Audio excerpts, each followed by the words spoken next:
Assalamualaikum warahmatullahi wabarakatuh. Halo teman-teman. Di sini saya akan menjelaskan tentang materi bahasa Indonesia kelas 12, yaitu tentang menulis surat lamaran pekerjaan. Mari kita masuk ke penjelasannya. Surat lamaran pekerjaan adalah surat permohonan atau surat yang disusun untuk memperoleh suatu pekerjaan atau jabatan di suatu lembaga. Surat ini biasanya diketik atas dasar dari iklan dan inisiatif sendiri. Fungsi surat lamaran pekerjaan sebagai langkah pembuka bagi seseorang untuk bekerja di suatu tempat. Struktur surat lamaran pekerjaan. 1. Tempat dan tanggal pembuatan. Tempat dan tanggal pembuatan surat ditempatkan di pojok kanan atas tanpa titik di akhir karena bukan merupakan kalimat. 2. Lampiran dan hal. Pada kata lampiran dan hal tidak disingkat. B.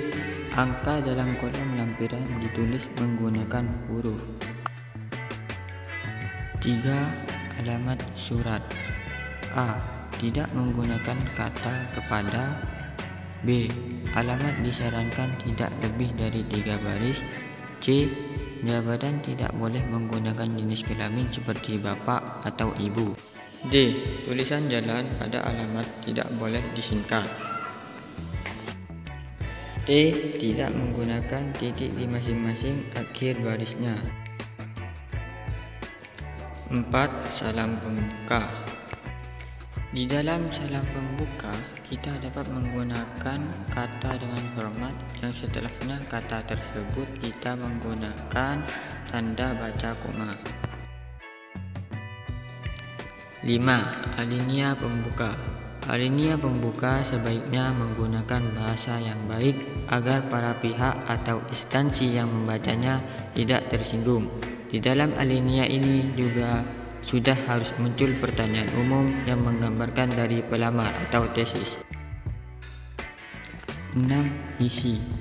Di dalam isi ini terdapat hal-hal yang sangat penting seperti berikut. A. Identitas.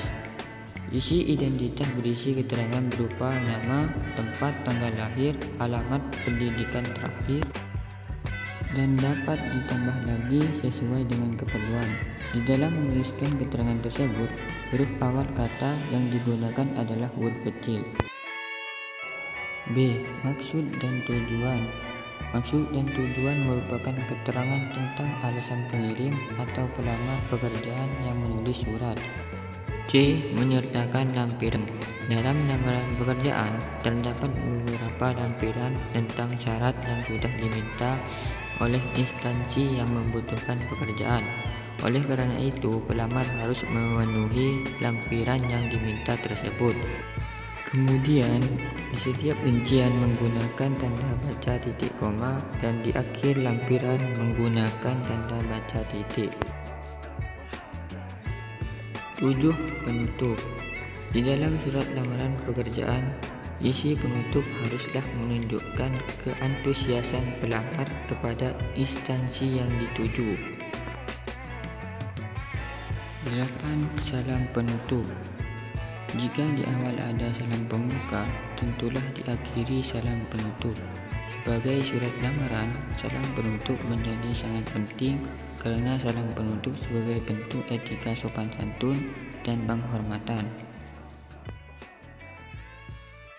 9. Tanda tangan dan nama terang. Tanda tangan ini biasanya ada di pojok kanan bawah surat, lalu di bawahnya ditulis nama lengkap. Sekian video pembelajaran dari saya, semoga bermanfaat. Kurang lebihnya mohon maaf. Wassalamualaikum warahmatullahi wabarakatuh.